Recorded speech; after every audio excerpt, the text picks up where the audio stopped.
السلام علیکم ورحمۃ اللہ وبرکاتہ۔ الحمد للہ رب العالمین والصلاة والسلام علی سیدنا وسید الانبیاء والمرسلین اما بعد فاعوذ باللہ من الشیطان الرجیم بسم اللہ الرحمن الرحیم۔ لقد من اللہ علی المؤمنین اذ بعث فیہم رسولا من انفسہم یتلو علیہ آیاتہم ویزکیہم ویعلمہم الکتاب والحکمہ صدق اللہ العظیم۔ آئیے کچھ سننے سنانے سے پہلے آپ اور ہم، آپ کے اور ہمارے سارے کائنات کے مرکز عقیدت حضور نور مجسم ارواحنا فدا صلی اللہ تعالیٰ علیہ وسلم کی بارگاہ بے کس پناہ میں ہدیہ غلامی درود پاک کی شکل میں میں جس طریقے سے پڑھوں میرے ساتھ مل کر بآواز بلند اپنی موجودگی کا اظہار کرتے ہوئے اپنی دل کی گہرائی کے ساتھ آقا پاک صلی اللہ علیہ وسلم پر درود نچھاور کریں، پڑھیں الصلاۃ والسلام علیک یا رسول اللہ،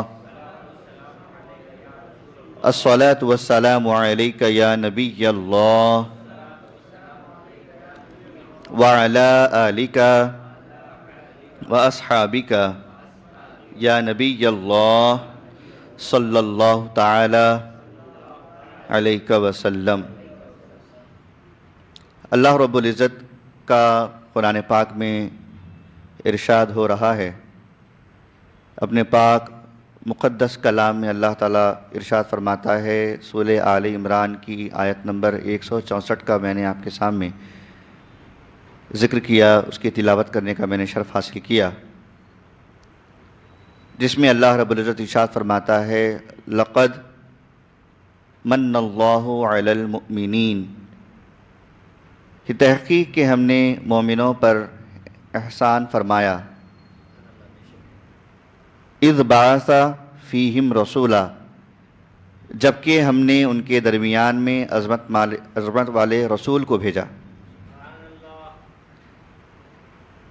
میرے پیارے آقا علیہ الصلوۃ والسلام کی پیارے دیوانوں، اس آیت پاک کے حصے پر اگر آپ اور ہم توجہ کریں تو اللہ رب العزت آپ پر ہم پر اتنے کروڑوں احسانات اللہ رب العزت نے کیے ہیں، اتنے کرم کے فیصلے اللہ تعالیٰ کے آپ پر ہم پر ہوئے ہیں کہ ہم اس کا اندازہ نہیں لگا سکتے۔ 2 دن پہلے میرے بھانجے کا ایکسیڈنٹ ہوا تو میں نے دیکھا کتنی مشکل سے وہ اپنے ہاتھ کو یوز کر رہے ہیں، لیفٹ تھمب میں ان کے فریکچر آیا، لیفٹ ہینڈ میں ان کو مار لگا، بڑی مشکل سے ہاتھ اٹھا رہے ہیں، بڑی مشکل سے اپنے معاملات انجام دے رہے ہیں۔ تو میں سوچنے لگا کہ اللہ رب العزت نے ایک بندے پر اتنے احسانات فرمائے کہ اللہ تعالیٰ نے ہاتھ میں پکڑنے کی صلاحیت دی ہے، ہاتھ ہے لیکن فریکچر کی وجہ سے پکڑ نہیں رہے، لیکن آپ اور ہم، اللہ تعالیٰ نے ہم کو اتنی سہولت دی ہے، اتنی طاقت دی ہے کہ ہم پکڑ بھی رہے ہیں۔ کسی کو پکڑنے کی طاقت ہے لیکن گرپ نہیں ہے کسی کے ہاتھوں میں، لیکن اللہ تعالیٰ نے آپ کے ہمارے ہاتھوں میں وہ گرپ دیا ہے۔ کسی کو زبان دی ہے لیکن بولنے کی قوت نہیں دی، اللہ تعالیٰ نے آپ کو ہم کو بولنے کی قوت عطا کی ہے۔ کسی کو کان دیے ہیں لیکن سماعت کی اللہ تعالیٰ نے ان کو وہ طاقت نہیں دی، لیکن اللہ تعالیٰ نے آپ کو ہم کو کان بھی دی اور اللہ تعالیٰ آپ کو ہم کو سننے کی طاقت بھی دی۔ آنکھ دی ہے، کسی کو دیکھتا نہیں ہے لیکن اللہ تعالیٰ نے ہم کو آنکھ بھی دیا ہے اور اس سے ہم کو دکھتا بھی ہے، دور کا بھی دکھتا ہے، نزدیک پر دکھتا ہے، ہم دیکھتے ہیں۔ اتنے کروڑوں اللہ تعالیٰ کے آپ پر ہم پر انعامات ہے، اور حد تو یہ ہے کہ اللہ تعالیٰ کا سب میں بڑا کرم یہ ہے کہ اپنے ہی ناک کے قریب میں اللہ تعالیٰ نے اپنے سانس لینے کے لیے آکسیجن کو اللہ تعالیٰ نے قریب کر دیا۔ تو کتنا بڑا احسان ہے اللہ تعالیٰ کا کہ ہم کو آکسیجن لینے کے لیے، سانس لینے کے لیے کسی پرٹیکولر جگہ پہ جانے کی ہم کو ضرورت نہیں پڑتی۔ اللہ تعالیٰ نے ناک کے قریب میں ہوا کو رکھ دیا اور ہم اس کے ذریعے سے سانس لیتے بھی ہیں اور چھوڑتے بھی ہیں۔ اتنے سارے انعامات اللہ تعالیٰ کے آپ پر ہم گنا نہیں سکتے۔ اللہ تعالیٰ جب ہم چھینکتے ہیں کچھ دیر کے لیے، آپ کا ہمارا سینے میں جو دل ہے کچھ دیر کے لیے ہارٹ بیٹ اس کی رک جاتی ہے۔ اسی لیے تو کہا گیا حدیث پاک میں کہ جیسے تم چھینکو تو کہو الحمدللہ، پھر جواب دینے جو سامنے والا ہے اس کو جواب دینے کے لیے کہا ہے کہ اس کے لیے رحمت کی دعا کرو، یا رحمک اللہ، اللہ تعالیٰ تم پر رحمت کرے۔ رات میں سوتے ہیں، سو جانے کے بعد، کیونکہ آقا پاک صلی اللہ علیہ وسلم نے فرمایا کہ نیند موت کی بہن ہے، ہم رات میں سو جاتے ہیں لیکن جب صبح اٹھتے ہیں تو الحمدللہ وہی دونوں ہاتھ سلامت، دونوں پیر سلامت، دونوں کار سلامت، کان سلامت، دونوں آنکھ سلامت، ناک سلامت، سب کچھ سلامت، زندگی بھی سلامت، ہر چیز اللہ تعالیٰ نے آپ کو ہم کو دیا۔ لیکن اتنے ساری چیزیں دیکھیں، اللہ تعالیٰ یہ نہیں فرمایا کہ میں نے تم پر احسان کیا۔ جب احسان کی باری آئی تو نبی پاک صلی اللہ علیہ وسلم نے، اللہ تعالیٰ نے فرمایا کہ میں نے تم کو تمہارے درمیان میں نبی پاک صلی اللہ علیہ وسلم میرے حبیب کو بھیج کر تم پر احسان کیا۔ اور وہ حبیب پاک صلی اللہ علیہ وسلم کیا کرتے ہیں؟ اذ بعث فیہم رسولا من انفسہم، ان کے دلوں کو پاک کرتے ہیں۔ کیسے پاک کرتے ہیں؟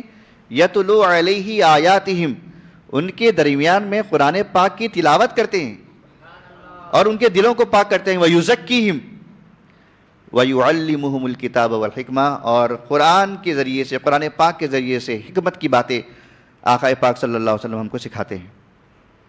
یہ آیت پاک کا مفہوم آپ کے سامنے میں نے کچھ عرض کیا۔ عرض یہ کرنا چاہتا ہوں آپ سے میں کہ نبی پاک صلی اللہ علیہ وسلم کو دے کر اللہ رب العزت نے ہم پر جو احسان فرمایا ہے، اس احسان کے بدلے میں ہم نے اپنے اللہ کو اور اللہ کے رسول کو ہم نے کیا دیا؟ اگر کوئی احسان کرتا ہے تو اس کا ہم کوشش کرتے ہیں کہ ہم اس کا احسان نہ لیتے ہوئے کچھ فیورز ہم اس پر بھی کر دیں، ان پر بھی کر دیں، ایسا ہوتا ہے نا؟ اللہ تعالیٰ اپنے عظمت والے رسول کو ہمارے درمیان میں بھیجا تاکہ آپ اور ہم دوزخ کے اندھیریوں میں سے نکلے اور جنت کے اجالوں میں ہم چلے جائیں۔ میرے پیارے آقا علیہ السلام کے پیارے دیوانوں، اللہ ماشاء اللہ ہم میں سے کئی ایسے لوگ ہوں گے جن میں بہت ہی کم لوگوں کو اللہ کے پیارے حبیب صلی اللہ علیہ وسلم کے گھر والوں کے بارے میں معلوم ہوگا، ازواج مطہرات کے بارے میں معلوم ہوگا، ان کی کتنی بیٹیاں تھیں، کتنے بیٹے تھے، ان کے بارے میں معلوم ہوگا۔ آقا پاک صلی اللہ علیہ وسلم کے عشرہ مبشرہ کے بارے میں، جس کو نبی پاک صلی اللہ علیہ وسلم نے فرمایا کہ 10 جنتی صحابی جن کو دنیا میں ہی جنت کی بشارت مل گئی، جنت کا پروانہ ان کو مل گیا، ان کے بارے میں ہم کو اللہ ماشاءاللہ ہم کو پتہ ہے۔ اگر ہم دنیا کی بات کریں، آئی پی ایل کی بات کریں، ورلڈ کپ کی بات کریں، کون سی ٹیم کھیل رہی ہے، کون سی ٹیم میں کون سا پلیئر کھیل رہا ہے، کون بیٹنگ کر رہا ہے، کون بالنگ کر رہا ہے، کون فیلڈنگ کر رہا ہے، یا پھر کون آل راؤنڈر ہے، کون وکٹ کیپر ہے، کون کیپٹن ہے، وہ کب تک کھیلا تھا، وہ کتنے سنچری مارا، یہ تمام کی تمام چیزیں آپ کے ہمارے ذہنوں میں محفوظ ہیں۔ کیوں؟ کیونکہ ہم دنیا والوں سے محبت کرتے ہیں۔ حقیقت تو یہی ہے کہ ہم دنیا والوں سے محبت کرتے ہیں۔ ہم نے نبی پاک صلی اللہ علیہ وسلم سے جیسی محبت کرنے کا حق ہے ویسا ہم نے آپ صلی اللہ علیہ وسلم سے ہم نے محبت کی ہی نہیں۔ اب محبت کریں تو کیسے کریں؟ حضرت عمر رضی اللہ تعالیٰ عنہ ارشاد فرماتے ہیں، آپ صلی اللہ علیہ وسلم کے پاس تشریف لے گئے حضرت عمر رضی اللہ تعالیٰ عنہ، اور حدیث پاک کا مفہوم آپ کے سامنے عرض کر رہا ہوں میں، بخاری شریف کی حدیث پاک ہے، ابتدائی احادیث میں اس کا ذکر ہے کہ جب حضرت عمر رضی اللہ تعالیٰ عنہ سے پوچھا گیا کہ تم آقا پاک صلی اللہ علیہ وسلم سے کتنی محبت کرتے ہو، تو حضرت عمر رضی اللہ تعالیٰ عنہ نے ارشاد فرمایا کہ میں اپنے مال سے، اپنے گھر والوں سے، اپنے ہر اس چیز سے میں زیادہ آقا پاک صلی اللہ علیہ وسلم کو میں عزیز رکھتا ہوں، ان سے محبت کرتا ہوں۔ فرمایا کہ اپنی جان کے بارے میں تم نے نہیں کہا، کیا تم اپنی جان سے بھی زیادہ نبی پاک صلی اللہ علیہ وسلم سے محبت کرتے ہو؟ فرمایا کہ نہیں، مجھے اپنی جان زیادہ عزیز ہے۔ آقا پاک صلی اللہ علیہ وسلم کو جب پتہ چلا، آپ صلی اللہ علیہ وسلم نے ارشاد فرمایا، اے عمر تمہارا ایمان ابھی مکمل نہیں ہوا۔ اللہ اکبر، تمہارا ایمان ابھی مکمل نہیں ہوا تو کیا کریں؟ آقا پاک صلی اللہ علیہ وسلم نے اپنے جو ہاتھ مبارک ہے آپ کے، آپ صلی اللہ علیہ وسلم نے حضرت عمر رضی اللہ عنہ کے سینے پر رکھا، کچھ پڑھا، پڑھنے کے بعد کہا کہ اے عمر اب بتاؤ کیا حال ہے؟ کہنے لگے یا رسول اللہ صلی اللہ علیہ وسلم اب میں اپنے گھر والوں سے زیادہ، اپنے مال سے زیادہ، اپنے جان سے بھی زیادہ آپ سے محبت کرنے لگا ہوں۔ تو آقا پاک صلی اللہ علیہ وسلم سے محبت جان سے بھی زیادہ کرنا ہے۔ ہم کو اپنی جان کی بہت پرواہ ہے، لیکن آپ صلی اللہ علیہ وسلم کی محبت کا دعویٰ ہے لیکن عمل نہیں ہے۔ تو کچھ آپ صلی اللہ علیہ وسلم کی سیرت کے بارے میں آج ہم سیکھنے کی کوشش کریں گے۔ یقیناً سیرت کا ایک ایسا باب ہے، یہ ایک ایسا چیپٹر ہے سیرت، اس کو مکمل نہیں کیا جا سکتا، یقیناً نہیں کیا جا سکتا۔ کسی کی اتنی حیثیت ہی نہیں کہ نبی پاک صلی اللہ علیہ وسلم کی مکمل سیرت کو بیان کرے، کیونکہ نبی پاک صلی اللہ علیہ وسلم نے خود ارشاد فرمایا کہ اے صحابہ، میرے بارے میں میرے خدا سے بڑھ کر کوئی نہیں جانتا۔ جب کوئی جانتا ہی نہیں تو کیا آپ صلی اللہ علیہ وسلم کی سیرت بیان کر سکے؟ لیکن کچھ نبی پاک صلی اللہ علیہ وسلم کی سیرت بیان کر کے اپنے گھر والوں کی، اپنے ماں باپ کی نجات کا ذریعے کا کچھ حصہ ہم کر سکتے ہیں، تو کوشش کریں گے۔ نبی پاک صلی اللہ علیہ وسلم کی سیرت کے بارے میں کچھ ہم سیکھیں گے۔ سیرت آپ صلی اللہ علیہ وسلم کی، آپ جانتے ہیں نبی پاک صلی اللہ علیہ وسلم جب دنیا میں آپ تشریف لائے تو آپ آخری نبی بن کر تشریف لائے، اور آپ اور ہم نبی پاک صلی اللہ علیہ وآلہ وسلم کے آخری نبی کے آخری امتی بن کر تشریف لائے۔ لیکن اللہ کا خصوصی کرم دیکھیے، حضرت آدم علیہ السلام سب میں پہلے دنیا میں تشریف لائے۔ He was the first man to step his foot on earth، لیکن آپ کے بارے میں بتایا گیا کہ آپ جنت میں پہلے جانے والے نہیں ہیں، نہ آپ کی امت پہلے جنت میں جانے والی ہے۔ حضرت شیش علیہ السلام، حضرت نوح علیہ السلام، حضرت ابراہیم علیہ السلام، حضرت عیسیٰ علیہ السلام، حضرت موسیٰ علیہ السلام، جتنے انبیاء گزرے ہیں ان کے بارے میں یہ نہیں کہا گیا کہ آپ یا پھر آپ کی امت سب سے زیادہ افضل ہے۔ آپ کے اور ہمارے بارے میں کہا گیا، نبی پاک صلی اللہ علیہ وسلم کی امت کے بارے میں کہا گیا کہ کنتم خیر امت اخرجت للناس، تم بہترین امت ہو کیونکہ تم نکالے گئے ہو۔ کس کے لیے نکالے گئے ہو؟ اخرجت للناس تعمرون بالمعروف، تاکہ تم لوگوں کے درمیان میں اچھائی کا کام کرو۔ میرے پیارے آقا علیہ الصلوۃ والسلام کے پیارے دیوانوں، نبی پاک صلی اللہ علیہ وسلم سب میں آخری تو تشریف لائے دنیا میں، لیکن جنت میں جانے والے نبی پاک صلی اللہ علیہ وسلم پہلے ہیں اور آپ کے امتی پہلے ہیں۔ تو سب میں پہلے ہم جنت میں جائیں گے انشاءاللہ تعالی۔ اب اتنا بڑا پروانہ ملنے کے بعد بھی ہم آقا پاک صلی اللہ علیہ وسلم سے صرف زبان کے دعوے ہیں، یہ ہم آپ صلی اللہ علیہ وسلم کی سیرت ہم جانتے نہیں ہیں۔ آپ صلی اللہ علیہ وسلم جب دنیا میں آپ تشریف لانے والے تھے تو اس کا ایک واقعہ قرآن پاک میں اللہ رب العزت نے ذکر کیا۔ آپ صلی اللہ علیہ وسلم جب دنیا میں تشریف لے آئے، اس سے کم و بیش 50 یا 55 دن پہلے ایسا واقعہ ہوا کہ خانہ کعبہ تو پہلے بن چکا تھا۔ آپ جانتے ہیں خانہ کعبہ کی میں ہسٹری میں نہیں جاؤں گا کہ خانہ کعبہ جب تعمیر کی گئی تھی، سب میں پہلے تو حضرت آدم علیہ السلام نے بنایا، اس کے بعد پھر وہ خانہ کعبہ تو کنٹینیو رہا، اس کے بعد پھر حضرت نوح علیہ السلام کے زمانے میں جب بڑا سیلاب آیا تو ساری دنیا میں سیلاب آیا تھا، وہ خانہ کعبہ وہ ڈھل گیا، گر گیا۔ پھر بعد میں حضرت ابراہیم علیہ السلام کو حکم دیا گیا کہ تم خانہ کعبہ کو بناؤ۔ جب خانہ کعبہ کو بنایا گیا تو حضرت ابراہیم علیہ السلام نے فرمایا کہ یا اللہ مجھے خانہ کعبہ میں کیسے بناؤں، مجھے پتہ نہیں ہے کہ کون سی جگہ پر مجھے وہ گھر بنانا ہے تیرا۔ تو اللہ تعالیٰ نے اپنے فرشتوں کے ذریعے سے بادلوں کے فرشتوں کو حکم دیا کہ وہ ایسا گہرا سایہ کرے بادلوں سے، جتنا حصہ زمین پر گہرا سایہ کرے گا اس کو مارک کر لو۔ اس کو مارک کر لیا گیا، وہاں پر خانہ کعبہ کو بنایا گیا۔ حضرت ابراہیم علیہ السلام، حضرت اسماعیل علیہ السلام، یہ دونوں ہجرت کر کے مکے میں تشریف لائے تھے، وہاں پر کوئی بھی نہیں تھے۔ یہ لوگ پہلے تھے جو مکے شریف میں پہلے تشریف لائے تھے، سب میں پہلے یہی لوگ تشریف لائے، حضرت ابراہیم علیہ السلام، حضرت اسماعیل علیہ السلام اور ماں ہاجرہ رضی اللہ تعالیٰ عنہ، یہ تینوں تشریف لائے۔ پھر وہ آپ جانتے ہیں وہ زمزم کا واقعہ جو اکثر آپ اور ہم بقرعید کے موقع پر آپ ہم سماعت کرتے ہیں، وہ واقعہ تو آپ سنتے ہیں، میں اس کی گہرائی میں نہیں جاؤں گا۔ پھر کوئی لوگ وہاں پر آئے پانی کی تلاش میں، جو کہ قبیلے جرہم کے لوگ تھے، وہ پانی کی تلاش میں آئے۔ آپ دیکھیں گے جہاں پر پانی ہوتا ہے تو ٹھیک پانی کے اوپر کچھ ایسے پرندے خاص پھرتے رہتے ہیں، پانی جہاں پر ہوتا ہے تو وہ پانی کی تلاش میں وہ گھومتے رہتے ہیں۔ تو جو پرندے جہاں پر پانی ہوتا ہے وہیں پہ پھرتے ہیں وہ پرندے، تو وہ پرندوں کو دیکھ کر لوگ سمجھ لیا کرتے تھے کہ یہاں پر شاید پانی موجود ہے، اسی لیے یہ پرندے گھوم رہے ہیں۔ تو جب پرندوں کو وہاں پایا گیا تو پھر دیکھے وہاں پر حضرت ابراہیم علیہ السلام اور حضرت سارہ حضرت حاجرہ اور حضرت اسماعیل علیہ السلام وہاں موجود ہے. حضرت ابراہیم علیہ السلام تو ان کو چھوڑ کر چلے جا چکے تھے, لیکن جب پانی موجود ہے تو پانی تو ایسا پانی ہے زمزم, آب زمزم, کہ وہ ایسا پانی ہے, شان والا پانی ہے, اتنا برکت والا پانی ہے کہ وہ پیاس بھی بجھاتا ہے اور بھوک بھی مٹاتا ہے. الحمدللہ ہم نے کئی مرتبہ اس پر ہم نے آزمایا بھی ہے, یعنی اندرونی آزمانا بول کے نہیں, کھانے کے لیے کچھ تھا نہیں, صرف پانی پینے, پیاس تو بجھی جا رہی ہے, بھوک بھی نہیں لگ رہی. نہیں تو کبھی کبھی آپ نارمل پانی پیجیے, آپ نارمل پانی پینے پہ صرف پیاس بجھے گی, آپ کی بھوک نہیں مٹے گی, کچھ دیر میں پھر بھوک لگے گی. لیکن جب لوگ حج پر جاتے ہیں, سفر کرتے ہیں, جگہ جگہ پانی کے زمزم کے نل لگے ہوئے ہیں, لوگ چلتے چلتے اپنے بوٹلز بھر لیتے ہیں, پانی پی لیتے ہیں, جو کہ غذا کا بھی کام کرتا ہے اور الحمدللہ پیاس بھی بجھاتا ہے.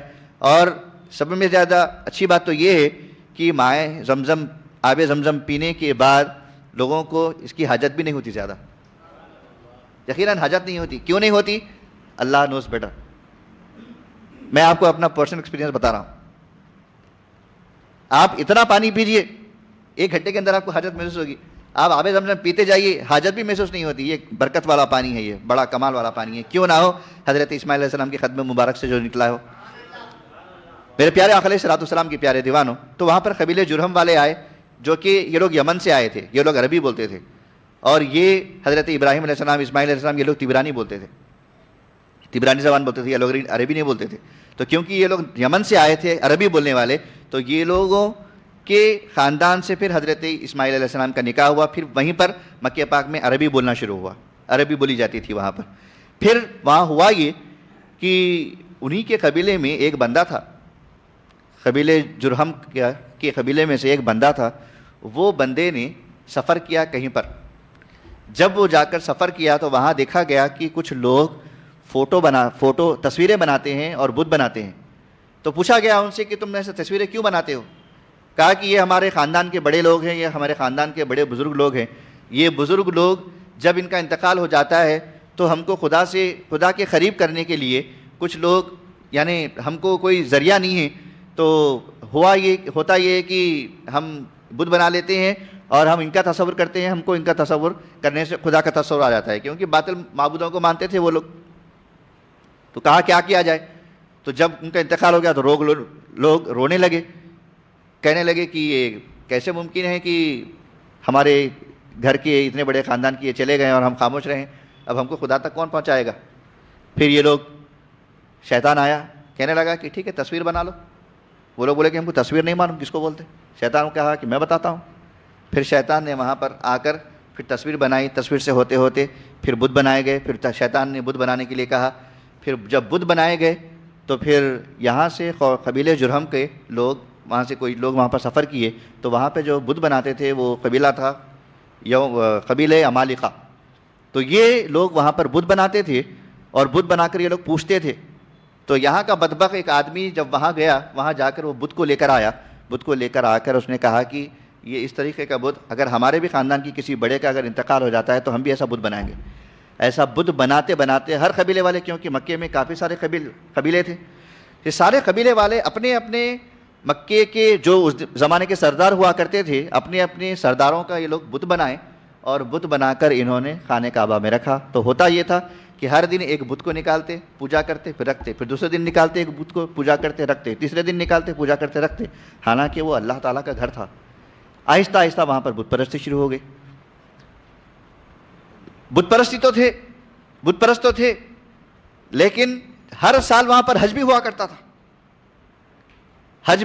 تھا, خانہ کعبہ کا طواف بھی کرتے تھے. لیکن کرتے تھے تو کیسے کرتے تھے؟ ننگے طواف کرتے تھے. وہاں پر اپنے بتوں کے نام پر چڑھاوے کرتے تھے, اپنے بتوں کے نام پر بکرے ذبح کرنا, اونٹیں ذبح کرنا, پھر ان کا خون لینا, ان کے بتوں کو لگانا, کبھی کبھی معاذ اللہ خانہ کعبہ کی دیواروں کو گندا کرنا. یہ تمام چیزیں وہاں پر ہوتی تھی. خود تو گندگی میں تھے, لیکن ہوا یہ کہ یمن سے کچھ لوگ حج کے لیے آئے. انہوں نے دیکھا کہ یہ خانہ کعبہ کا لوگ طواف کر رہے ہیں, لوگ یہاں پر سال کو سال حج کے لیے آ رہے ہیں. جب یہ لوگ حج کے لیے آ رہے ہیں تو کیا کیا جائے؟ سارے کے سارے لوگ مکے میں ہی آ رہے, یمن کو بھی آنا چاہیے. تو انہوں نے کیا کیا, اس غرض سے یہ لوگوں نے, یمن والوں نے یمن میں ایک ایسا گھر بنایا جو کہ ہو بہو دکھنے میں خانہ کعبہ کی طرح ہے. جب ہو بہو خانہ کعبہ کی طرح وہ گھر دکھنے لگا تو انہوں نے خانہ کعبہ کو بنایا, پھر وہاں پر طواف کرنا شروع کیا, یعنی خانہ کعبہ جیسا بنایا. خانہ کعبہ تو نہیں کہا جائے گا اس کو, خانہ کعبہ جیسے بنایا اسکوائر. جب مکے والوں کو پتہ چلا کہ یہ لوگ ہمارے خانہ کعبہ جیسے ایک اور کعبہ بنائیں, ہمارے کعبے کی یہ لوگ توہین کر رہے ہیں, تو یہ لوگوں میں سے کچھ لوگ وہاں پر گئے, جا کر اس کو نقصان پہنچا کر آئے. جب وہ لوگ نقصان پہنچا کر آئے تو ہوا یہ کہ وہاں کے لوگ غضبناک ہو گئے, یمن والے. اپنے بادشاہ سے جا کر کہے کہ ہمارے خانہ کعبہ کو مکے والوں نے نقصان پہنچایا ہے, ہم کو ان کا بدلہ لینا ہے, ہم کو ان کا بدلہ لینا ہے. اب بدلہ لیں تو کیسے لیں؟ چلو جا کے چڑھائی کرتے ہیں, خانہ کعبہ پر چڑھائی کرتے ہیں اور مکے والوں کو مار دیتے ہیں. تو یمن سے ایک بادشاہ تھا جس کو کہتے تھے ناک کٹا ابراہا. اس کی ناک کٹ گئی تھی. اس کے ناک کٹنے کا بھی ایک الگ واقعہ ہے, ابھی موقع نہیں ہے, نہیں تو پھر کبھی بتاؤں گا انشاءاللہ تعالیٰ. ابھی ہم کو سیرت کی طرف جلدی جلدی آگے بڑھنا ہے. تو یہ جو باب آپ کے سامنے عرض کر رہا ہوں یہ سیرت پاک سے کا ہی باب ہے, جتنا بھی میں نے آپ کے سامنے عرض کیا. اب آپ بولیں گے کہ سیرت بیان کر رہے ہیں لیکن آقا پاک صلی اللہ علیہ وسلم کا ذکر ہی نہیں ہو رہا ہے. آگے ہوگا انشاءاللہ تعالیٰ, لیکن میں آپ کو بیک گراؤنڈ بتا رہا ہوں کہ خانہ کعبہ مکہ آباد کیسے ہوا, پھر وہاں پر خانہ کعبہ کی طرف ہوتا کیا تھا. پھر آقا پاک صلی اللہ علیہ وسلم کو جب اللہ رب العزت نے دنیا میں مبعوث فرمایا تو اس زمانے کے حالات کیا تھے, انشاءاللہ تعالیٰ ہم اس طرف آگے بڑھیں گے. مسجد خواجہ گلشن مہدی پٹنم پہ الحمدللہ سیرت النبی صلی اللہ علیہ وسلم ہفتے واری پروگرام میں چلتا آ رہا ہے. پچھلے 3 ہفتوں سے الحمدللہ یہ چل رہا ہے. انشاءاللہ آئندہ بھی اللہ تعالیٰ موقع عنایت فرمائے گا, حیات دی گئی تو اللہ تعالیٰ ہم اس کو مکمل کرنے کی کوشش کریں گے انشاءاللہ. آپ میں سے جو کچھ بھی خواہش مند حضرات جو ترتیب وار سیرت آقا علیہ السلام کی سننا چاہتے ہیں, خواجہ گلشن مہدی پٹنم بعد نماز ظہر 1:15 بجے جماعت ہے, وہاں پر آپ لوگ تشریف لا سکتے ہیں. میں عرض کر رہا تھا کہ یہ لوگوں نے, یمن والوں نے اپنے بادشاہ سے جا کر کہا تو ابراہا نے کہا کہ ٹھیک ہے ایک کام کرتے ہیں, ہم اپنے بڑے بڑے ہاتھیوں کو لے جاتے ہیں اور ہاتھیوں کے ذریعے سے وہاں کے مکے والوں کو کچلیں گے, کیونکہ ہاتھی کے سامنے تو کوئی ٹک نہیں سکتا. وہاں پر لوگوں کو کچلیں گے اور ساتھ ہی ساتھ خانہ کعبہ کو معاذ اللہ ہم گرانے کا انہوں نے ارادہ کیا. لیکن ہوا یہ کہ جب اس نے ارادہ کیا اپنی فوج کو لے کر آئی, کئیوں ہاتھیوں کے ساتھ آیا, بہت زیادہ ہاتھی تھے, اتنے ہاتھی زیادہ تھے. پھر وہ ہاتھی کے سامنے کیا ہوتا تھا, ایک بڑی ہاتھی نہیں ہوتی تھی, وہ ہاتھی جس ڈائریکشن میں جاتا پیچھے کے ہاتھی اس کو فالو کرتے. آپ دیکھیں گے ہاتھی کبھی بھی جھنڈ میں سفر کرتے ہیں, دیکھے ہوں گے آپ کبھی بھی ہاتھی کبھی بھی جھنڈ میں سفر کرتے ہیں. اب یہ ہاتھی سامنے جاتا, اس کا جو چلانے والا تھا اس کا نام تھا انیس. یہ چلتے چلتے چلتے چلتے ٹھیک خانہ کعبہ کے یعنی مکے کے قریب میں بارڈر پہ, مکے کے بارڈر پہ آ کے یہ لوگ رک گئے. رک کر اپنا روب جمانے کے لیے, مکے والوں پر اپنا روب جمانے کے لیے تمام سپاہیوں نے ابراہا کے مکے کے جتنے مویشی تھے, جتنے جانور تھے جو چرنے کے لیے باہر نکلے ہوئے تھے, اونٹ ہے, بھیڑ ہے, بکری ہے, تمام کے تمام کو انہوں نے قید کر لیا, یعنی اپنے حصے میں لے لیا. جب ان کے حصے میں لے لیا تو پتہ چلا لوگوں کو کہ یہ لوگ ظلم کر رہے ہیں, زیادتی کر رہے ہیں. ابراہا جو بادشاہ ہے ان کے تمام سپاہیوں نے اپنے جانوروں کو لے لیا ہے, زبردستی قبضہ کر لیا ہے. جا کر اس زمانے میں جو مکے کے بڑے سرداروں میں سے بڑے سردار تھے حضرت عبد المطلب جو نبی پاک صلی اللہ علیہ وسلم کے دادا تھے, ان سے جا کر کہنے لگے کہ عبد المطلب ہوا یہ, آپ مکے کے سردار ہیں, آپ مکے کے سرداروں میں سے بڑے سردار ہیں, آپ ہماری مدد کیجئے گا. یہ جو فی الوقت سامنے یہ لوگ آئے ہیں ابراہا کے لشکر والے, ہاتھی لے کر آئے ہیں, یہ لوگ اپنا روب جمانے کے لیے آئے ہیں اور یہ لوگوں نے ہمارے تمام مویشیوں کو انہوں نے قبضہ کر لیا ہے. حضرت عبد المطلب گئے, کہنے لگے کہ ٹھیک ہے میں چھڑا کر لاتا ہوں. حضرت عبد المطلب کے بارے میں کہا گیا کہ آپ اتنے زیادہ خوبصورت تھے, کیوں نہ ہو جب نبی پاک صلی اللہ علیہ وسلم کا نور آپ کے اندر منتقل ہوا ہے. حضرت عبد المطلب رضی اللہ تعالیٰ عنہ جیسے ہی ابراہا کے قریب آپ گئے, ابراہا پر آپ کا روب پڑ گیا, ادب سے اٹھ کر ٹھہر گیا, ادب سے اٹھ کر ٹھہر گیا. ابراہا ٹھہر کے کہنے لگا کہ آپ مکے کے سردار ہیں؟ کہنے لگا ہاں میں سردار ہوں. عبد المطلب نے کہا کہ میں تم سے میرے اور میرے گھر والوں کے اور میرے خاندان والوں کے اور جتنے مکے والے ان کے مویشی ہیں ان کا مطالبہ کرنے آیا ہوں. میں ان کو لینے آیا ہوں۔ ابراہہ ہنسنے لگا، کہنے لگا کہ میں سوچ رہا تھا کہ میں مکے پہ چڑھائی کرنے کے لیے آیا ہوں، مکے کو نقصان پہنچانے کے لیے آیا ہوں، خانہ کعبہ مکے والوں کو نقصان پہنچانے کے لیے آیا ہوں، خانہ کعبہ کو نقصان پہنچانے کے لیے آیا ہوں۔ میں سوچ رہا تھا کہ تم میرے ساتھ کمپرومائز کرو گے، تم کہو گے کہ ایسا خانہ کعبہ کو مت ڈھالو، ہم سے غلطی ہو گئی، تم مجھ سے معافی چاہو گے کیونکہ تمہارے لوگ نے آ کے ہمارے خانہ کعبہ کو گرایا۔ میں سوچا کہ تم ایسا کرنے والے، لیکن تم ایسا بھی نہیں کر رہے، ایسا بھی نہیں کر رہے، کیا سبب ہے؟ تم کو اپنے خانہ کعبہ کی فکر نہیں ہے؟ کہنے لگے حضرت عبد المطلب، اے ابراہہ، یہ جو جتنے مویشی موجود ہیں یہ تمام مویشیوں کے مالک میں، میرے گھر والے، میرے خاندان والے اور میرے قبیلے والے اور جتنے مکے میں رہنے والے ان کے مویشی ہے، ان سب کے ذمہ دار میں ہوں، ان سب کا رکھوالا میں ہوں۔ یہ خانہ کعبہ جو ہے اس کا بھی کوئی رکھوالا ہے، اس کا بھی کوئی خدا ہے، اس کی حفاظت وہ خود کر لے گا، وہ جانتا ہے کیسے حفاظت کرنا ہے۔ تو وہ سوچنے لگا کہ ٹھیک ہے، تو اس کا مطلب یہ ہے کہ تم ہم سے لڑو گے نہیں؟ کہنے لگے نہیں، بالکل نہیں لڑیں گے۔ ٹھیک ہے بھائی، ان کے مویشی واپس کر دو۔ تمام مویشیوں کو واپس کر دیا گیا، تمام مویشیوں کو واپس کر دیا گیا۔ حضرت عبد المطلب اپنے اپنے مویشیوں سے لیے، اپنے خاندان والوں سے کہا، اپنے قبیلے والوں سے کہا کہ اب مکے پر لگتا ہے کچھ ایسا ہونے والا ہے جو اب تک نہیں ہوا، اپنے اپنے مویشی لے لو اور مکے کے جو دور دور جو پہاڑ ہے پہاڑوں پہ چلے جاؤ، پہاڑوں پہ چلے جاؤ۔ جب یہ پہاڑوں پہ چلے گئے، پہاڑوں پہ جانے کے بعد اب یہ ہاتھی والے مکے پہ چڑھائی کرنے کے لیے آگے بڑھے۔ جیسے ہی چڑھائی کرنے کے لیے آگے بڑھتے تو خانہ کعبہ اس طرف ہے، وہاں سے اس طرف آتے تو ہاتھی، سامنے والا جو بڑا ہاتھی تھا وہ آگے نہیں بڑھتا، اس کو اتنا مارا گیا تو بھی ہاتھی آگے نہیں بڑھتا۔ اب راجہ پریشان، جتنے فوج ہے وہ سب پریشان، ہاتھی آگے کیوں نہیں بڑھ رہا؟ اب انہوں نے ایک ترکیب سوچی، ایک کام کرتے ہیں، ہاتھی کو پہلے اس طرف گھماتے ہیں، اس کے بعد پھر اس طرف گھماتے ہیں، اس کے بعد ادھر گھماتے ہیں، اس کے بعد پھر دوبارہ اس طرف گھماتے ہیں۔ ہاتھی ادھر بھی جاتا ہے، ادھر بھی جاتا ہے، ادھر بھی جاتا ہے، لیکن دوبارہ پھر اس طرف آتا ہے خانہ کعبہ کی طرف تو ہاتھی آگے نہیں بڑھتا۔ بولو نا سبحان اللہ، ہاتھی آگے نہیں بڑھتا۔ اللہ تعالیٰ اپنے خود گھر کی رکھوالی اللہ تعالیٰ خود کرنا جانتا ہے، اللہ تعالیٰ فرما رہا ہے اپنے گھر کی رکھوالی۔ اب ہوا یہ کہ جیسے ہی وہ لوگ جبراً اپنے ہاتھیوں کو آگے بڑھانے کی کوشش کی، یہ لوگ، اللہ تعالیٰ نے اپنے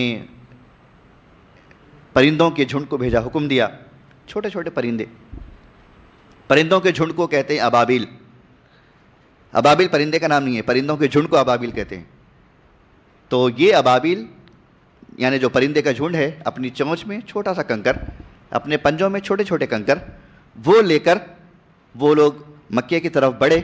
جہاں پر ہاتھی والے موجود ہیں، جہاں پر یہ لشکر موجود ہے، وہ اوپر سے ایسا وہ کنکر گراتے، اور کنکر گرتا تو ایسا گرتا، کنکر بن کر گرتا، لیکن جب ہاتھیوں پہ گرتا تو یہ ایٹم بم کی طرح ان کو بلاسٹ کر دیتا، ان کو چکنا چور کر دیتا۔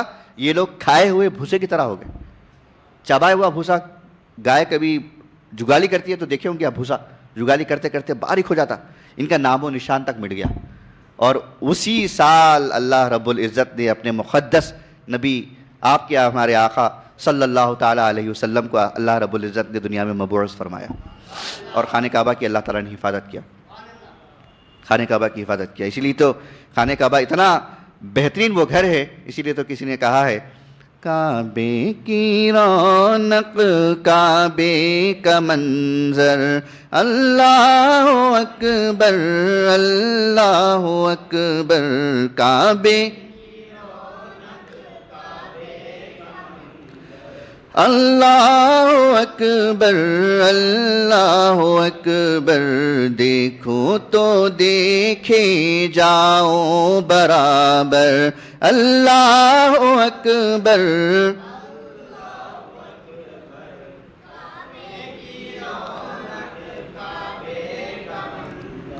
اللہ اکبر اللہ اکبر۔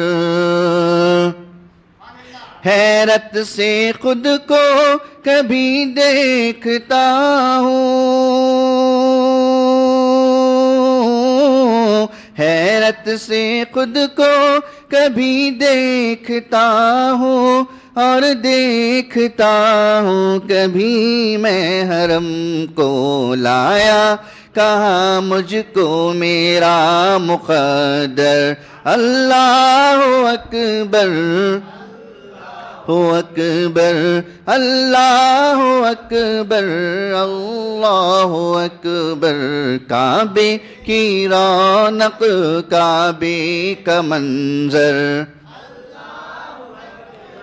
اللہ اکبر اللہ اکبر اللہ اکبر حمد ثنا سے تر ہے زبانی حمد ثنا سے تر ہے زبانی کانوں میں رس گھولتی ہے اذانی کانوں سے رس گھولتی ہے اذانی حمد ثنا سے تر ہے زبانی کانوں میں رس گھولتی ہے اذانی اللہ اکبر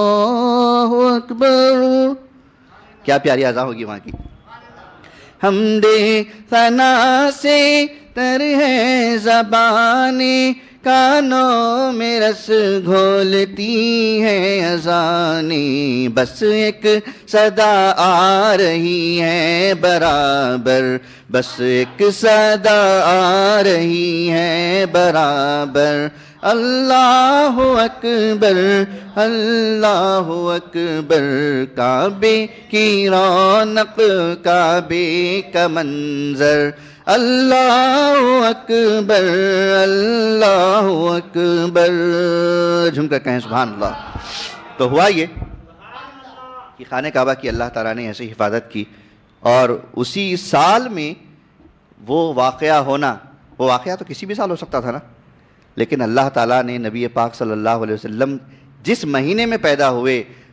اس سے 50 دن پہلے لگ بھگ 50-55 دن پہلے یہ واقعہ ہوا اور اسی سال یہ ہونا جس سال نبی پاک صلی اللہ علیہ وسلم دنیا میں تشریف لانے والے ہیں یہ کیا پیغام دیتا ہے یہ کوئی ایسا ہی ہونے والا تھا تو ہو گیا ایسا نہیں اللہ تعالیٰ کے مقدس یہ کرم کے فیصلے تھے کیونکہ اس زمانے میں جو بڑے بڑے جو سپر پاور کہلاتے تھے وہ تھے وہ اپنے قیصر اور کسریٰ کہلاتے تھے قیصر اور کسریٰ بڑے بڑے سپر پاور تھے اور یہ سپر پاوروں کو بتانا تھا کہ تمہاری سپر پاور کچھ بھی نہیں ہے اللہ تعالیٰ حکم دیتا تو اپنے نبی کی آنے سے پہلے اسی سال ایک کنکریوں کے ذریعے سے ایٹم بم گرا سکتا تھا اس سے زیادہ پاورفل یہ ہے اللہ سے پاورفل کون ہو سکتا ہے وہ اپنے آپ کو سپر پاور تو بولیں گے لیکن کوئی سپر پاور نہیں ہو سکتا سوائے اللہ تعالیٰ کے اور اللہ تعالیٰ نے اپنے نبی پاک صلی اللہ علیہ وسلم سے ایسا کام لیا اللہ تعالیٰ نے کہ جب مکے میں تھے تو اتنا زیادہ ظلم تھا 13 سال نبی پاک صلی اللہ علیہ وسلم نے ظلم کو سہا پھر جب مدینہ پاک آپ صلی اللہ علیہ وسلم تشریف لے گئے پھر وہاں سے جب واپس آئے مکے کو آباد کرنے کے لیے یعنی مکے کو فتح کرنے کے لیے تو اس بار کتنے 12,000 سے زیادہ لوگ موجود آپ صلی اللہ علیہ وسلم کے ساتھ پھر جب حجۃ الوداع میں جب آپ صلی اللہ علیہ وسلم حج کا خطبہ دے رہے تھے تو آقا پاک صلی اللہ علیہ وسلم کے ساتھ 1,24,000 کم و بیش صحابہ آپ کے ساتھ موجود تھے الحمدللہ میرے پیارے آقا علیہ السلام کی پیارے دیوانوں اب نبی پاک صلی اللہ علیہ وسلم کے خاندان کے بارے میں کچھ جاننے کی کوشش کرتے ہیں آپ صلی اللہ علیہ وسلم جو قبیلے سے تعلق رکھتے تھے آپ صلی اللہ علیہ وسلم یہ آپ کو تو معلوم ہے کہ آپ صلی اللہ علیہ وسلم کے والد محترم حضرت عبداللہ کے بابا کا نام عبد المطلب اس کے بعد پھر ہاشم اس کے بعد پھر عبد المناف اس کے بعد پھر کلاب اس کے بعد پھر مرہ تو یعنی عبداللہ بن عبد المطلب بن ہاشم بن مناف بن کلاب بن مرہ اب یہ جو نسب آگے جا کر رکا تو اس کے ساتھ میں نبی پاک صلی اللہ علیہ وسلم کے والدہ کا نسب بھی وہیں پہ جا کے رکتا ہے کیسے آقا علیہ السلام محمد بن آمنہ یعنی آمنہ آپ کی ماں پھر آمنہ کس کی بھی بیٹی ہیں آپ تو حضرت آمنہ جو ہے یہ ہے بیٹی عبد الوہاب کے پھر یہ بیٹے ہیں حضرت عبد المناف کے اور یہ بیٹے ہیں حضرت زہرہ کے پھر کلاب کے، پھر وہ بھی جا کے مرہ تک، یعنی مرہ تک آقا علیہ الصلوۃ والسلام کا شجرہ باپ کی طرف سے، والد محترم کی طرف سے، اور والدہ ماجدہ کی طرف سے، یہ دونوں جا کر ایک ہی خاندان پہ مل رہا ہے۔ اب نبی پاک صلی اللہ علیہ وسلم جو قریش خاندان سے آپ تشریف لائے، قریش ہے کیا؟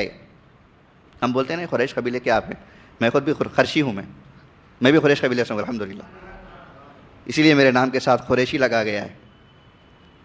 یہ اپنے پاس جو یہ والے قریشی وہ نہیں ہے، یہ الگ قریشی ہے۔ آپ صلی اللہ علیہ وسلم کے قبیلے والے جو قریش ہے القریش کہلاتے ہیں وہ، کیونکہ ہم لوگ یعنی آپ صلی اللہ علیہ وسلم کے قریش خاندان سے تھے تو وہیں سے ہجرت مائگریٹ کیے تھے ایک زمانے میں ہمارے دادا پردادا لوگ نے۔ تو یہ قریش ہے کیا؟ سب بولیں گے قبیلہ ہے۔ ارے ہاں بھائی قبیلہ تو ہے، لیکن مطلب کیا ہے اس کا؟ تو اس کے اوپر تھوڑا سا ہم روشنی حاصل کرنے کی کوشش کریں گے۔ نبی پاک صلی اللہ علیہ وسلم کے زمانے سے کافی سال پہلے ایک صاحب تھے جن کا نام فہر تھا، ان کا ایکچوئل نام فہر بن مالک تھا۔ اور یہ جو صاحب ہیں فہر بن مالک، جو آپ صلی اللہ علیہ وسلم کے آباء و اجداد میں آگے وہ جاتے ہیں، جو کہ بہت زیادہ پہلوان تھے، بہت زیادہ طاقتور تھے، اتنے زیادہ طاقتور تھے کہ آپ کی بہادری کی، آپ کے طاقت کے چرچے ہوا کرتے تھے۔ اس زمانے میں چرچے ہوا کرتے تھے، اور وہ چرچے اس لیے ہوا کرتے تھے کیونکہ آپ کی بہادری، اتنے زیادہ بہادری تھی آپ کی کہ ایک سمندری جانور تھا جس کا نام تھا خریش، خرش نام تھا، اس سمندر کے جانور کا نام خرش تھا یعنی خریش تھا۔ تو وہ سمندر کا جانور اتنا زیادہ طاقتور ہوا کرتا تھا کہ یہ سامنے جو کوئی آئے اس پر ہمیشہ غالب رہتا تھا، کبھی بھی مغلوب نہیں ہوتا تھا، یعنی کبھی بھی اس کا امپیکٹ وہ حاصل نہیں کرتا، اپنا امپیکٹ ڈالتا تھا وہ، یعنی اتنا زیادہ طاقتور تھا۔ تو یہ فہر بن مالک کو ان کی تشبیہ دی گئی، یہ خریش کی طرح طاقتور ہے، یہ خریش جو جانور ہے، سمندری جو جانور ہے، ان کی طرح یہ طاقتور ہے، اور یہ ان کی طاقت لے کر یہ جو آئے ہیں، اور کیوں نہ ہو نبی پاک صلی اللہ علیہ وسلم کے خاندان میں جو ہیں۔ نبی پاک صلی اللہ علیہ وسلم آپ جانتے ہیں اتنے بڑے آپ طاقتور تھے آپ صلی اللہ علیہ وسلم کہ یہ کافر تھا، نبی پاک صلی اللہ علیہ وسلم کے پاس آیا، یہودی تھا غالباً، کہنے لگا کہ میرے بڑے بڑے چرچے ہیں طاقت کے، اگر آپ مجھے کشتی میں گرا دیے، پچھاڑ دیے تو میں اسلام قبول کر لوں گا۔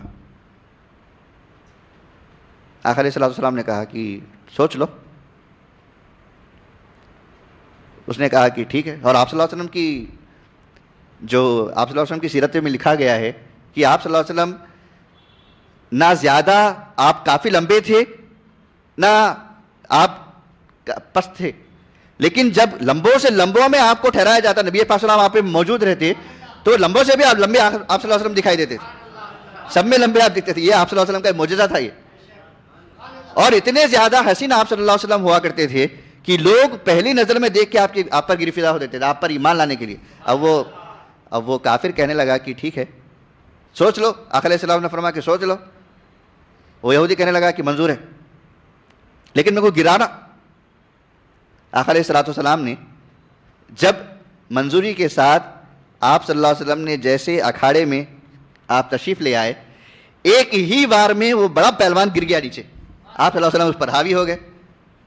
وہ بندہ سوچنے لگا کہ نہیں میں ریڈی نہیں تھا، اور پاس بھی بولتے نا لوگ ٹائم پلیز، نہیں میں ریڈی نہیں تھا، ٹرائل بال۔ وہ بندہ بھی ویسے کہنے لگا نہیں میں ریڈی نہیں تھا، دوبارہ۔ آپ صلی اللہ علیہ وسلم نے کہا کہ ٹھیک ہے، اور ایک بار ٹھیک۔ دوبارہ آپ صلی اللہ علیہ وسلم نے جب پھر اکھاڑے میں جب آپ تشریف لے آئے، پھر دوبارہ آپ صلی اللہ علیہ وسلم نے ایک ہی بار میں اس کو گرا دیا، ایسا 3 مرتبہ ہوا۔ پھر وہ بندہ اس وقت تو قبول نہیں کیا اسلام، شاید بعد میں کیا ہوگا مجھے نہیں معلوم، یعنی اس وقت تو وہ قبول نہیں کیا، اتنا تو ضرور ہے میرے پیارے آقا علیہ السلام کے پیارے دیوانوں، وہ بڑا پہلوان بھی آپ صلی اللہ علیہ وسلم کے سامنے آ کر گرویدہ ہو گیا۔ آپ صلی اللہ علیہ وسلم کی پہلوانی کا یعنی آپ صلی اللہ علیہ وسلم کی طاقت کا اندازہ لگائیے آپ۔ علماء فرماتے ہیں، محدثین فرماتے ہیں کہ آپ صلی اللہ علیہ وسلم کی سیرت میں لکھا گیا کہ 40 پہلوان بھی ایسے نہیں تھے، ان سے زیادہ طاقت آپ صلی اللہ علیہ وسلم کی ہوا کرتی تھی، آپ صلی اللہ علیہ وسلم کی اتنی زیادہ طاقت ہوا کرتی تھی۔ تو آپ صلی اللہ علیہ وسلم کا وہ قریش جو بڑے جو بہادر تھے، وہ اتنے بہادری میں آپ صلی اللہ علیہ وآلہ وسلم اتنی بہادری میں آپ صلی اللہ علیہ وسلم یعنی ان کے اسے لے گیا، پھر وہ قریش خاندان میں آپ کہلائے۔ پھر آپ صلی اللہ علیہ وسلم کو کہا جاتا ہے کہ ہاشم، آپ ہاشمی بھی ہیں نا آپ صلی اللہ علیہ وسلم، ہاشمی ہم کہتے ہیں۔ ہاشمی، یہ ہاشم ہے کون؟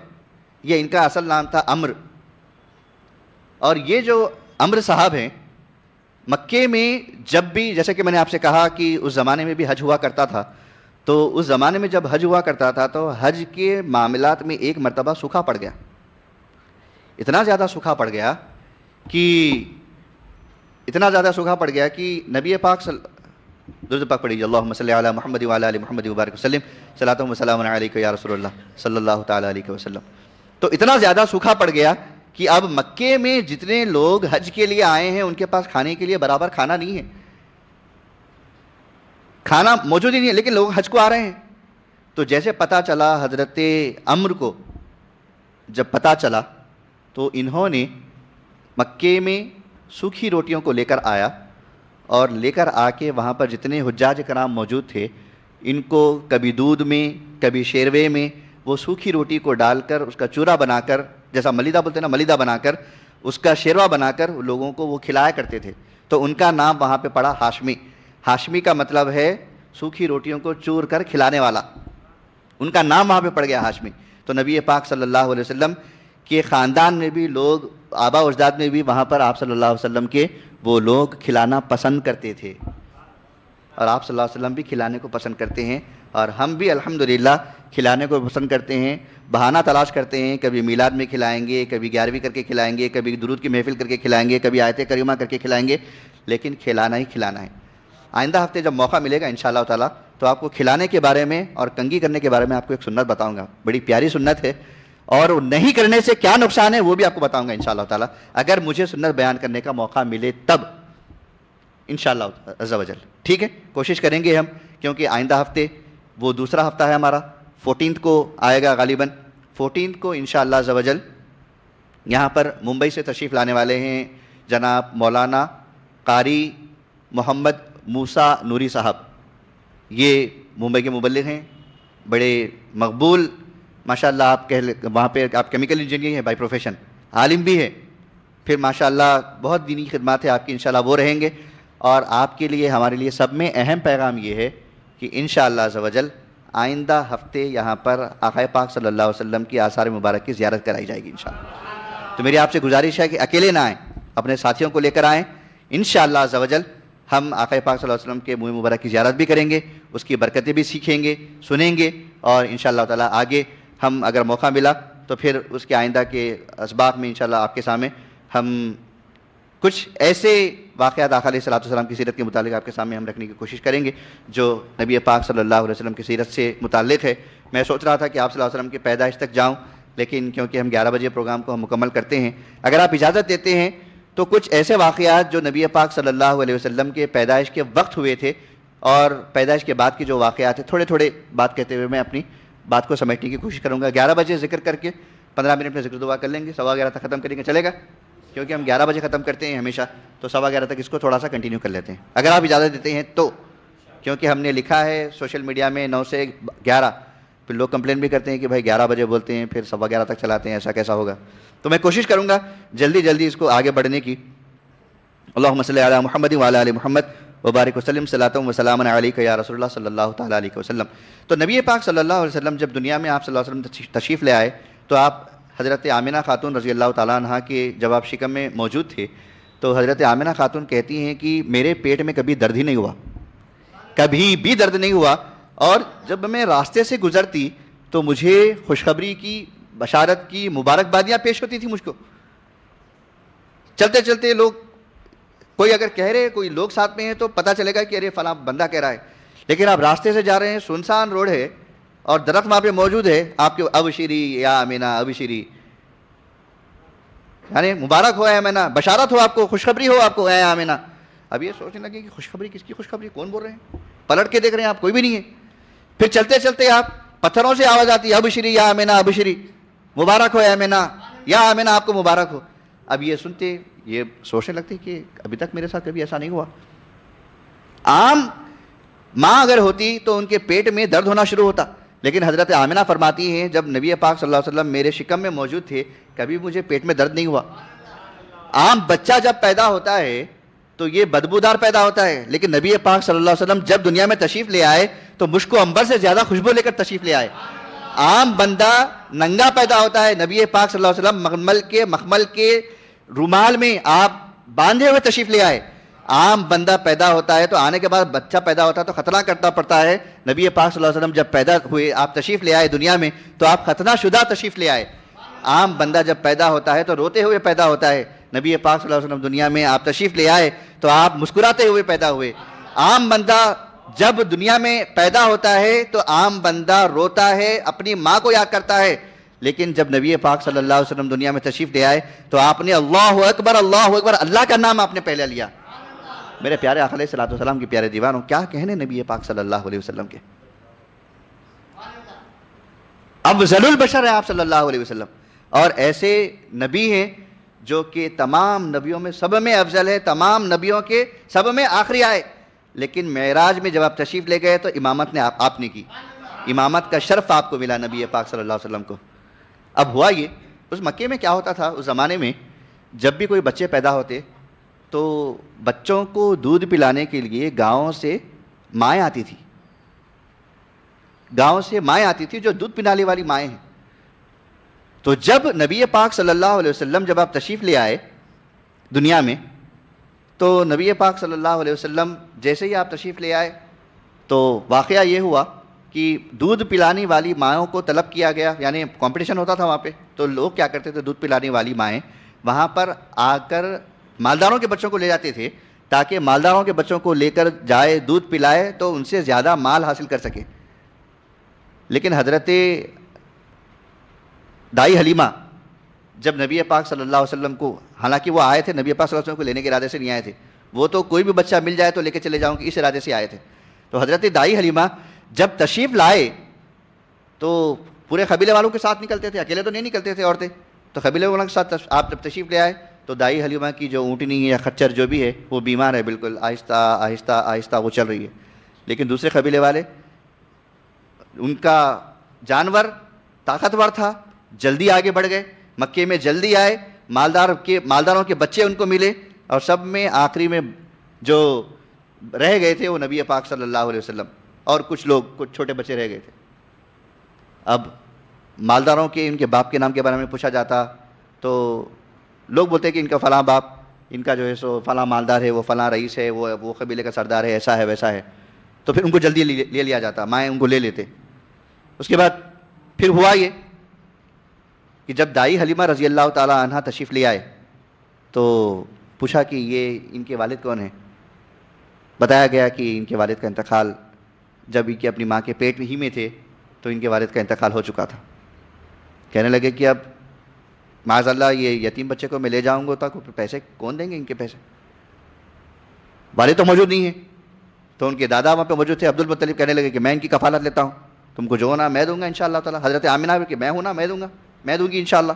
اب یہ بات آپ کی چلی تو حضرت دائی حلیمہ نے دیکھے, ٹھیک ہے میں لے لوں گی. جیسے آپ صلی اللہ علیہ وسلم کو آپ نے دیکھے, نبی پاک صلی اللہ علیہ وسلم کا مسکراتا چہرہ, آپ صلی اللہ علیہ وسلم کو دیکھے دائی حلیمہ اتنا زیادہ خوش ہوئی, آپ صلی اللہ علیہ وسلم کو فوری اپنے دامن سے لپیٹ لیا, کہنے لگی کہ یہ بچے کو میں لے جاؤں گی انشاءاللہ, بچے کو لے جاؤں گی.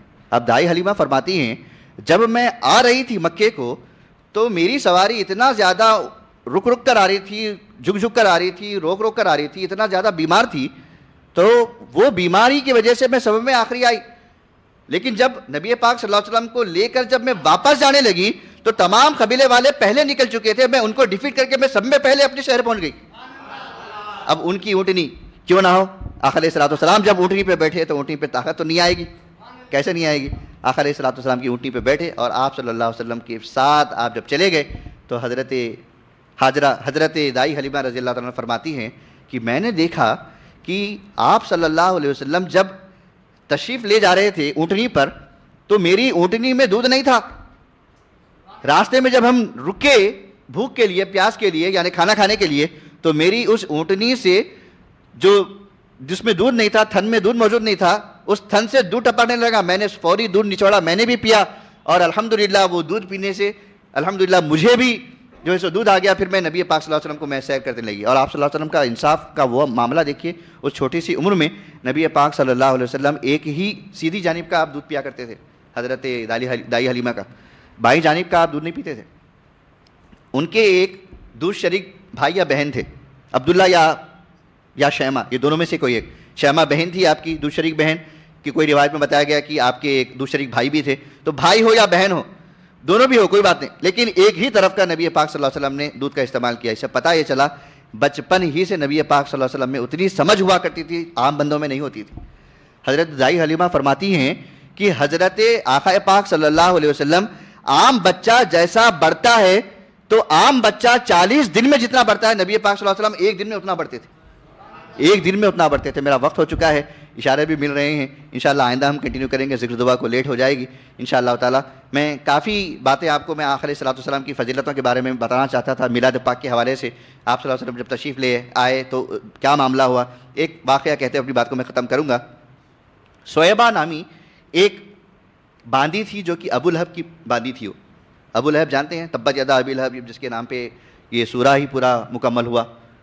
تو سویبہ نامی عورت کو، باندی کو، ابو لہب کے جب پتہ چلا کہ حضرت عبداللہ کے گھر نبی پاک صلی اللہ علیہ وسلم تشریف لے آئے ہیں، وہ خوشی کے مارے اپنے آقا ابو لہب کو جا کر اس نے بتایا کہ تمہارے بھتیجے کے گھر ایک بچہ پیدا ہوا ہے جس کا نام محمد رکھا گیا ہے۔ ابو لہب بڑی خوشی کے ساتھ اس نے خالی اشارہ کیا کہ اے سویبہ تو آزاد ہے، انگلی سے اشارہ کیا۔ جب ابو لہب مر گیا تو اس کو کسی نے خواب میں دیکھا، سویبہ تو آزاد ہو گئی، اور وہ وہی سویبہ وہ بھی ہے جو نبی پاک صلی اللہ علیہ وسلم کو دودھ پلائی۔ 3 خاتون سے نبی پاک صلی اللہ علیہ وسلم نے آپ نے دودھ نوش فرمایا، ایک حضرت آمنہ رضی اللہ تعالیٰ عنہ، دوسرے حضرت سویبہ، اور تیسرے حضرت دائی حلیمہ۔ یہ تینوں سے آپ صلی اللہ علیہ وسلم نے آپ نے دودھ نوش فرمایا۔ تو جب ابو لہب نے اشارہ کیا کہ تو آزاد ہے، اس آزاد کرنے کی وجہ سے کسی نے مرنے کے بعد اس کو خواب میں دیکھا کہ ہر پیر کے دن، کیونکہ نبی پاک صلی اللہ علیہ وسلم پیر کو تشریف لے آئے اور اسی دن اس نے اشارہ کیا تھا کہ تو آزاد ہے، ہر پیر کے دن میری اس انگلی سے میری قبر میں ایک ٹھنڈا میٹھا پانی نکلتا ہے اور میں اس کو چوس لیتا ہوں، چوسنے کی وجہ سے میرے عذاب میں کمی ہو جاتی ہے، میرے عذاب میں کمی ہو جاتی ہے۔ آپ سوچیے، آپ وہ بندہ ابو لہب کیا سوچ کے اس نے وہ کیا، کیا سوچ کے اس نے آزاد کیا؟ نبی سوچ کے نہیں، نبی سوچ کے نہیں، عبداللہ کا بیٹا بھتیجا سوچ کر اس نے آزاد کیا۔ جو بھتیجا سوچ کر آزاد کرنے پر اس کو قبر میں عذاب نہیں ہوتا، اس کی عذاب کم کر دیا جاتا ہے، آپ اور ہم نبی سمجھ کر نبی کا میلاد بناتے تو آپ کے قبر میں کیا فیصلے ہوں گے انشاءاللہ تعالی دیکھیے گا، دیکھیں گے آپ انشاءاللہ تعالی۔ ہم نبی کا میلاد منانے والا یقیناً بہت بڑا خوش نصیب ہے، ہر کسی کو نہیں ملتا، خوش نصیبوں کو میلاد ملتی ہے الحمدللہ۔ اللہ تعالیٰ کی بارگاہ میں دعا کرتے ہیں مولا جو باتیں کہی گئی ہیں، سنی گئی ہیں، مولا سب میں پہلے مجھ کو، ہم تمامی حضرات کو اس پر عمل کرنے کی توفیق عطا فرما۔ مولا نبی پاک صلی اللہ علیہ وسلم کو تو نے بھیج کر ہم پر ضرور احسان فرمایا ہے مولا، مولا اس احسان کے سبب میں مولا ہم کو سیرت پاک سیکھنے کی، سننے کی، اس پر عمل کرنے کی ہم کو توفیق عطا فرما۔ مولا جو باتیں کہی گئی ہیں، سنی گئی ہیں، مولا اس پر عمل کرنے کی توفیق عطا فرما۔ جتنے لوگ یہاں پر حاضر آئے ہیں مولا سب کی حاضری کو اپنی بارگاہ میں شرف قبولیت عطا فرما۔ وصلی اللہ تعالی علی خیر خلقہ محمد وعلی آلہ واصحابہ وذریاتہ واہل بیتہ اجمعین برحمتک یا ارحم الراحمین والحمد للہ رب العالمین۔